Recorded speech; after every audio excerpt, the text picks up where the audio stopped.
یہ جو لائف ہے یہ برتھ سے شروع ہو رہی ہے اور ڈیتھ پہ اس کا اینڈ ہو رہا ہے.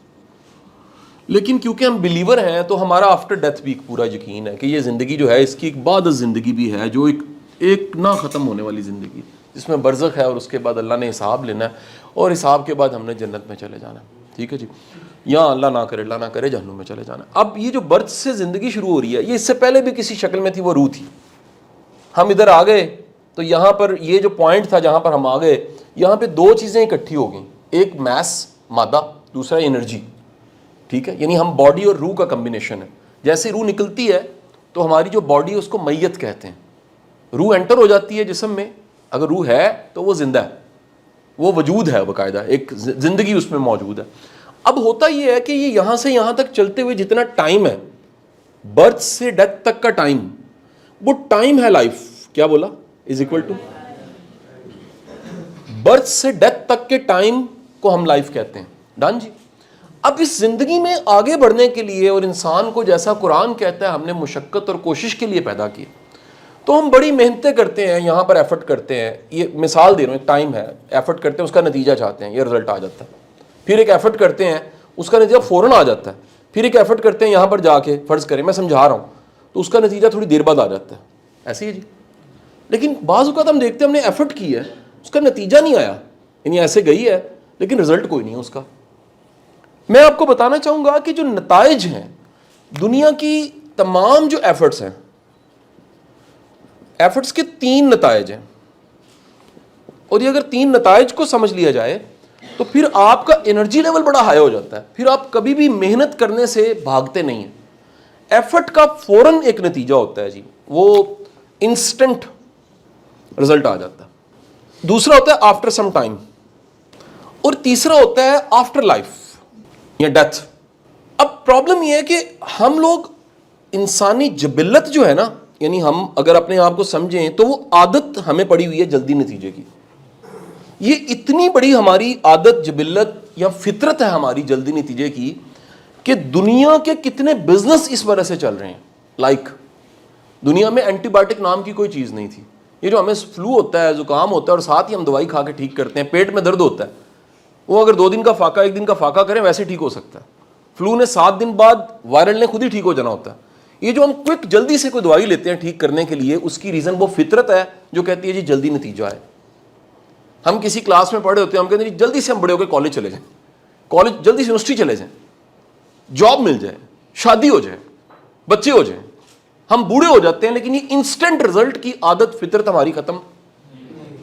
یہ اتنا بڑا فلسفہ ہے کہ فاسٹ فوڈ آ گیا. انہوں نے انسانی سائیکی کو سمجھا کہ انسان چاہتا ہے جلدی سے ملے کھانا. جب بھوک لگی ہوتی ہے اور کوئی آپ کو کہنے جی پک رہا ہے, انتظار کریں, صبر کریں, ایک ٹائم آتا کہ یار رہنے دو, رہنے دو یار, کھانا بھوک ہی مر گئی. تو انہوں نے کہا فاسٹ فوڈ. فاسٹ فوڈ کیا تیزی سے بنا ہے, ڈرائیو تھرو آئی, ادھر سے گاڑی میں آرڈر دیا, ادھر جا کے پہنچے تو کھانا آپ کا پڑا ہوا ہے, چند منٹوں سیکنڈوں میں کھانا مل گیا. وہ فاسٹ فوڈ بھی اسی پہ کھڑا ہے سارا.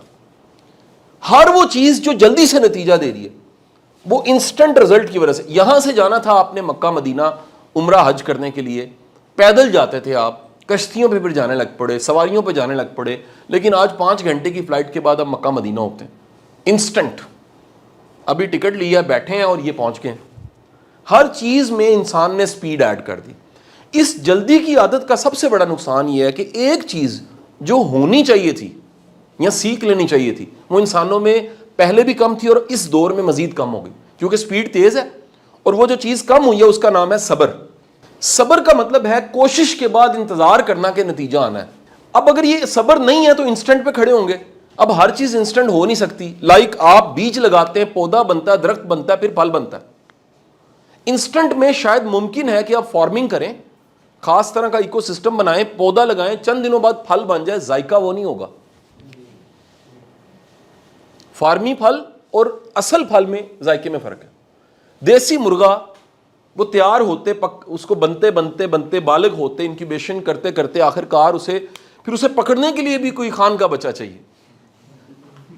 یعنی وہ بھاگے گا تو آپ کو تھکائے گا, لیکن برائلر جہاں پر بیٹھا ہوا ہے وہیں پر بیٹھا ہوا ہے, کوئک سپیڈ سے بننا شروع ہو گیا. انسان کے لیے صبر اتنا ضروری ہے کہ اللہ نے قرآن میں 103 بار حکم دے دیا صبر کرو صبر کرو صبر کرو. کیوں کرو؟ وہ کہہ رہے تم کرو گے اس کے اتنے فائدے بتا دیے. انہوں نے کہا جی صبر کرو گے تمہاری مشکل آسان ہو جائے گی, صبر کرو گے تو تمہاری کیپیسٹی بلڈنگ ہو جائے گی, صبر کرو گے مسئلہ حل ہو جائے گا, صبر کرو گے اس میں نفع ملے گا, صبر کرو گے اس میں چھپی ہوئی خیر سامنے آ جائے گی. یہاں تک کہہ دیا کہ صبر کرو گے میں تمہارے ساتھ ہوں, ان اللہ مع الصابرین.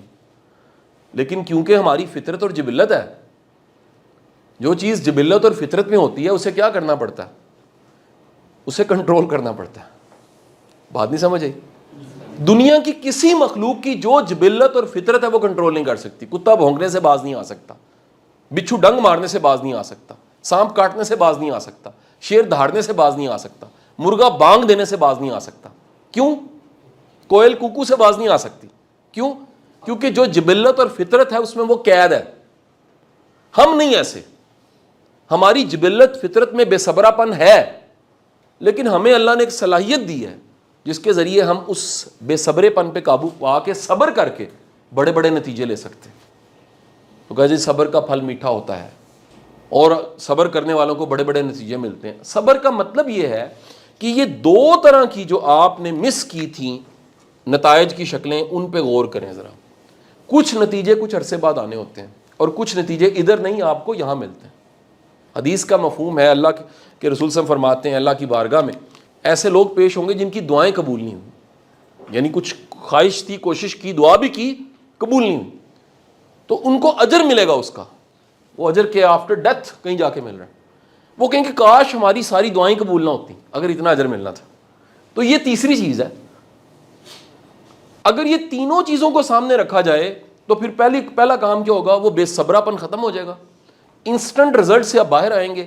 اور اگلا کام کیا کریں گے, آپ تھوڑا سا دور سوچنا شروع کریں گے کہ ایسا ممکن ہے جو آج میں محنت کر رہا ہوں اس کا صلہ مجھے کسی اور جگہ ملنا. آج جو میں نے کمیٹی ڈالی ہے یہ کہیں اور جا کے نکلنی ہے.